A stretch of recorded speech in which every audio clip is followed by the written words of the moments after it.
What if you could honor your kids, care for your parents, and still keep a piece of yourself intact? If you're a sandwich generation mom, you know the struggle is real. Days start before the sun even rises and long after it sets, and you're still carrying the weight of kids, parents, and patients. Some days it feels like there's no breathing room. But here's the thing, the weight doesn't have to crush you. Today, I'm offering 5 shifts that make the chaos feel lighter and the guilt a little less heavy and the everyday moments a little sweeter. These shifts help you move through this season with steadiness and compassion. You'll come away with a sense of hope that, yes, I can navigate the demands of medicine, family, and life and still feel like myself. So take a breath, lean in, and let's discover how to soften the edges of the season together.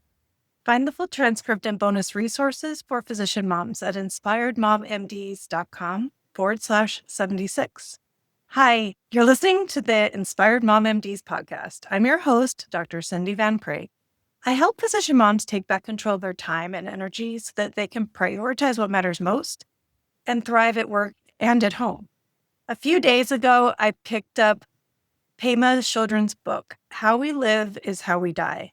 And it was like seeing my life, but with more clarity and in print. My mind is always searching for the right formula for balance and peace, and I can never quite nail down the formula when life keeps changing. I remember when I was 5 months pregnant and I found out that my mom had lymphoma, and somehow I lived through that joyous change of pregnancy, right? And the birth of my daughter, all while managing the severe illness of my own mother. And my baby was about to turn 1 when my mom passed, and the whole experience was very disorienting. And then it hit me. Life doesn't hand us one transition at a time, it layers them. And many physician moms are right in the middle of what's called the sandwich generation. One moment we're cheering at a soccer game or helping with a college application.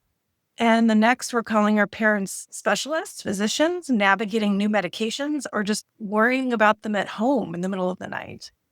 It's this hidden weight that many carry where you're parenting on one side and caregiving on the other, all while running a demanding practice in between.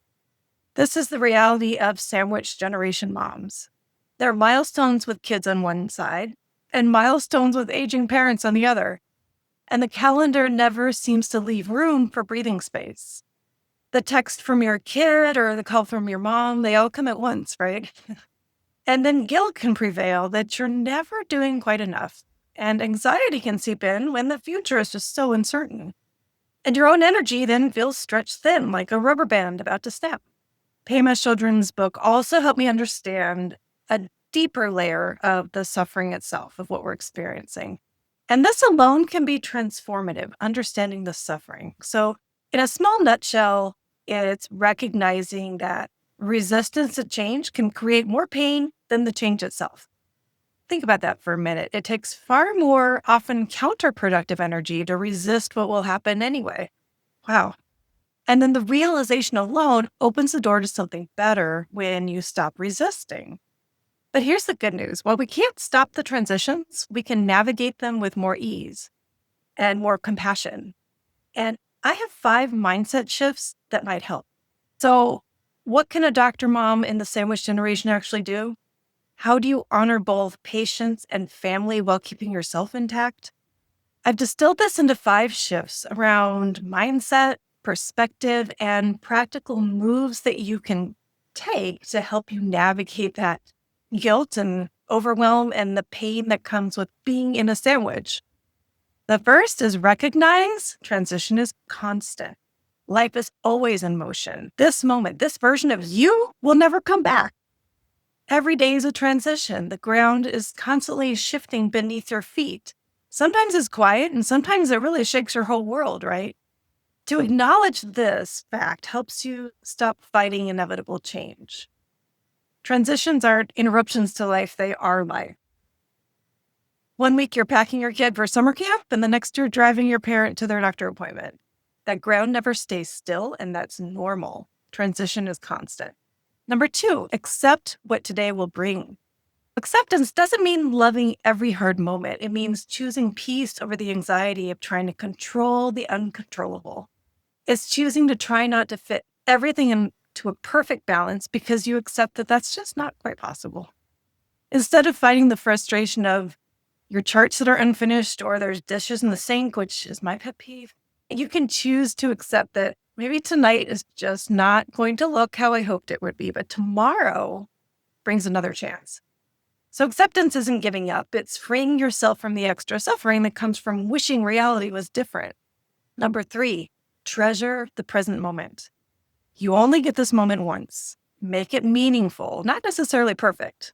Whether it's ice cream with your kid coming home from college or a phone call to your mom or dad, lean into them. Let go of regrets and let the moment teach you what matters most. When my teen actually wants to sit on my office chair here and talk to me, I take out my earbuds and I turn away from this computer and I listen. Or when my dad wants to tell me the same story I heard a couple months ago, I listen because someday I know I'll long to hear it again. So these small moments are the glue that holds us through bigger transitions. How about number 4? Hold firm to boundaries. Caring for others is noble, but your health and energy and well-being are not optional. Boundaries aren't selfish. They are survival tools. So if your friend is calling you or your mom is calling you during clinic hours, it's okay to let it go to voicemail sometimes and call back later. Protecting your work boundaries preserves energy for both you and her. So boundaries aren't really walls. They're what allows us to keep showing up with love for these people.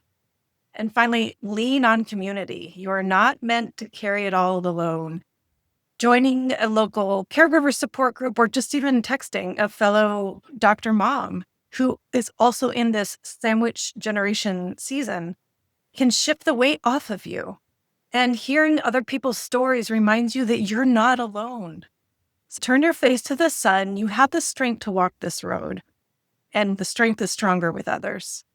So these 5 shifts won't erase the challenges of being a sandwich generation mom, but they will help you move through this season with more compassion and peace. And while change may be constant, so is your capacity to adapt. And when you forget, because we will all do this, come back to the small truths that life is always moving forward and you don't have to carry everything alone. And every moment, even the messy, icky, sticky ones, is a once-in-a-lifetime chance. So here's my invitation for you this week. Which of these 5 shifts speaks most to you right now? Here they are. The first was recognizing transitions are constant. The second is accepting what cannot be controlled. The third is treasuring and holding on to the present moment. The fourth is holding firm to your boundaries and protecting those. And last, it's to lean on community. So pick one shift and practice it just for a week or even 3-4 days and notice how it can lighten your load. Because while you can't stop change all around you, you can soften the rough spots that come along with it. And that is how you begin to move through this sandwich season with more steadiness and more compassion and hopefully a little more peace. Don't forget to join me next week for another dose of support and inspiration. And until then, take care of yourselves and take care of those who matter most. It's time to take control and thrive. Thank you so much for tuning in today to Inspired Mom MDs. If this episode rings a bell with you, please share with a friend who may benefit too. And I humbly ask you to please leave a review so other doctor moms can find me too. And just a quick disclaimer reminder. This podcast is for informational and educational purposes only and isn't a substitute for medical advice or care. I'm a board-certified physician, but this content isn't connected to my clinical practice, and no doctor-patient relationship is formed here.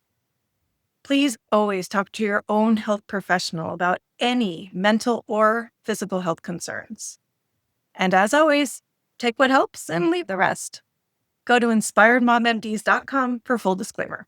Thank you, guys.